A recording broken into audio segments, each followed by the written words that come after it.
दी loud Bihar आप इस channel से जोड़कर रोजाना ताज़ा अपडेट पा सकते हैं। जैसे दिन भर की ताज़ा खबर, सरकार की नई योजनाएं, नए नियम, स्कूल कॉलेज स्कॉलरशिप, रोजगार।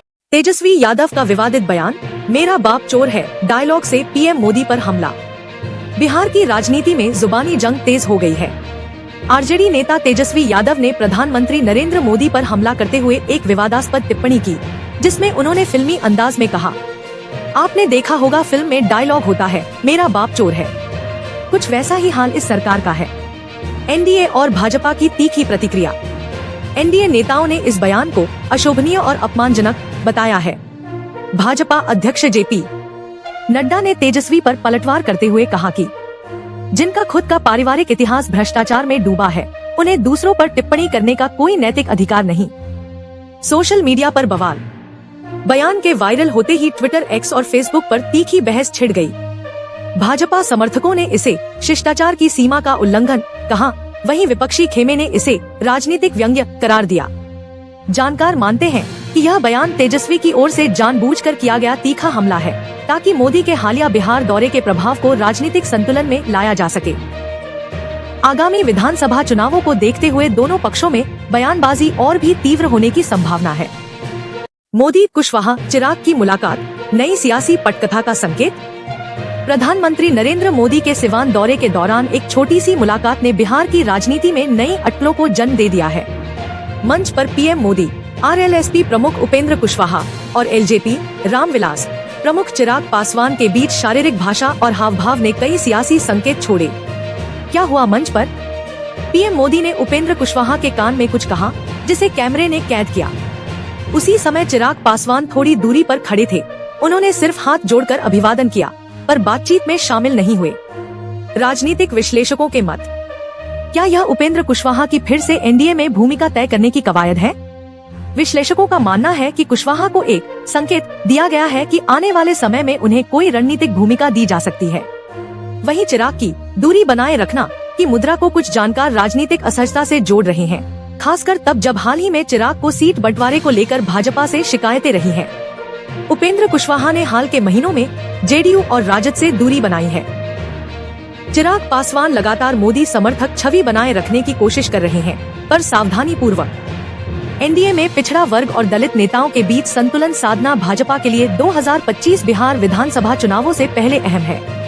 क्या मोदी कुशवाहा को सक्रिय भूमिका में लाकर चिराग पर दबाव बनाने की रणनीति अपनाएंगे, या फिर यह एक संदेश है कि एनडीए में हर नेता की सीमाएं तय हैं और संवाद सिर्फ चुनिंदा लोगों से होगा? यह मुलाकात सिर्फ शिष्टाचार नहीं, बल्कि एक सूक्ष्म राजनीतिक संदेश हो सकती है। आने वाले हफ्तों में अगर कुशवाहा को लेकर कोई बड़ी घोषणा होती है, तो इस मुलाकात को मोमेंट ऑफ टर्न कहा जा सकता है। पटना में युवा आरजेडी कार्यकर्ताओं का प्रदर्शन, जमाई राज पर तीखा हमला। बिहार की राजनीति में आज उस वक्त हलचल मच गई जब युवा राष्ट्रीय जनता दल आरजेडी के कार्यकर्ताओं ने राजधानी पटना में केंद्र सरकार के खिलाफ जोरदार प्रदर्शन किया। प्रदर्शन का मुख्य मुद्दा था जमाई राज और परिवारवाद। क्या है जमाई राज का मामला? युवा आरजेडी कार्यकर्ताओं ने आरोप लगाया कि केंद्र सरकार में हाल की नियुक्तियां पारिवारिक संबंधों के आधार पर की जा रही हैं।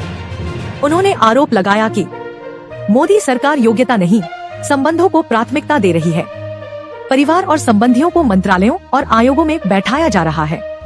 प्रदर्शनकारियों ने विशेष तौर पर कुछ हालिया नियुक्तियों का हवाला देते हुए कहा कि अब सिर्फ मंत्री नहीं, उनके दामाद भी नीति निर्धारण में हिस्सेदार बनते जा रहे हैं। प्रदर्शन पटना के राजभवन चौक और डाक बंगला चौराहा के पास केंद्रित रहा। नारों में सुनाई दिया, नौकरी चाहिए, नाता नहीं, जमाई राज नहीं चलेगा। आरजेडी प्रवक्ता ने कहा, जिस तरह से केंद्र में अपनों को पद बांटे जा रहे हैं, यह लोकतंत्र नहीं, वंशवाद का नया मॉडल है। हालांकि भाजपा ने इन आरोपों को खारिज करते हुए कहा कि युवा आरजेडी अपनी पार्टी के भीतर फैले भाईतीजावाद से ध्यान भटकाने के लिए ऐसे ड्रामे कर रही है। राजनीतिक विश्लेषक मानते हैं कि आरजेडी युवाओं का यह तेवर एक रणनीतिक स्टैंड है, जो एक और भाजपा के नैतिक आधार पर हमला करता है, दूसरी ओर खुद को पारिवारिक राजनीति से ऊपर दिखाने की कोशिश करता है, भले ही आरजेडी पर भी यही आरोप लगते रहे हों। यह प्रदर्शन 2025 विधानसभा चुनावों की तैयारी का हिस्सा भी माना जा रहा है। यदि युवाओं का यह स्वर मुखर होता रहा, तो यह विपक्षी राजनीति को एक नया नैतिक नैरेटिव दे सकता है।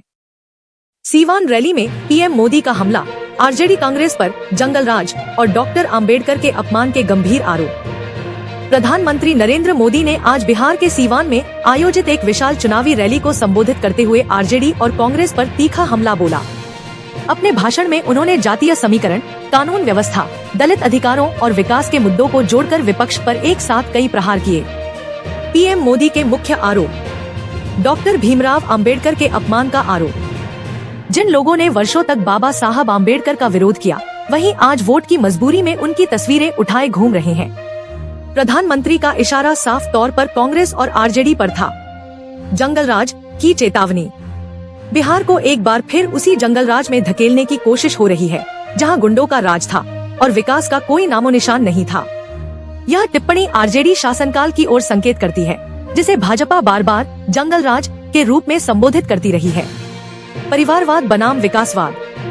हम परिवार के फायदे की नहीं, जनता के भविष्य की राजनीति कर रहे हैं। उन्होंने कांग्रेस और आरजेडी पर परिवारवाद को बढ़ावा देने का भी आरोप लगाया।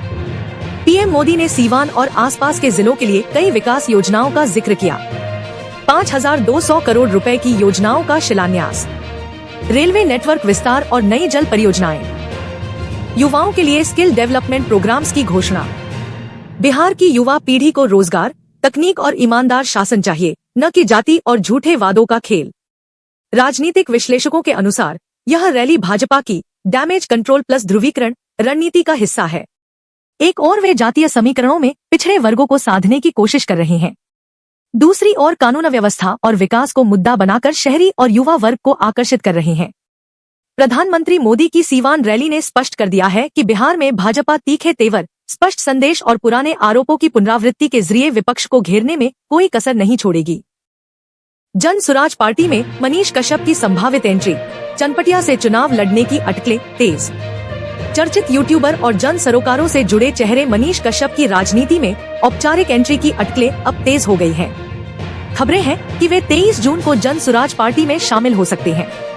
साथ ही पश्चिम चंपारण की चनपटिया विधानसभा सीट से उनके चुनाव लड़ने की चर्चा भी गर्म है। कौन है मनीष कश्यप? बिहार के युवा पत्रकार और यूट्यूबर, जिन्होंने तमिलनाडु में बिहारी मजदूरों के मुद्दे को लेकर सुर्खियां बटोरी थी। सन ऑफ बिहार के नाम से सोशल मीडिया पर लोकप्रिय। जेल यात्रा और विवादों के बावजूद युवाओं में उनकी पकड़ बरकरार रही है। क्यों खास है जन सुराज से जुड़ाव? जन सुराज पार्टी के संस्थापक प्रशांत किशोर बिहार में जन संवाद और जन आंदोलन के जरिए वैकल्पिक राजनीति की बात कर रहे हैं। मनीष कश्यप जैसे प्रभावशाली और जमीनी चेहरा उनके अभियान को युवा वर्ग और सोशल मीडिया पर मजबूती दे सकता है। चनपटिया सीट से लड़ सकते हैं चुनाव। चनपटिया विधानसभा सीट, जो मनीष कश्यप के प्रभाव क्षेत्र में है, से उनके 2025 विधानसभा चुनाव में उतरने की योजना बन रही है। जन सुराज इस सीट को एक पायलट प्रोजेक्ट के रूप में देख सकती है, जहां स्थानीय लोकप्रियता बनाम पारंपरिक राजनीति की टक्कर होगी।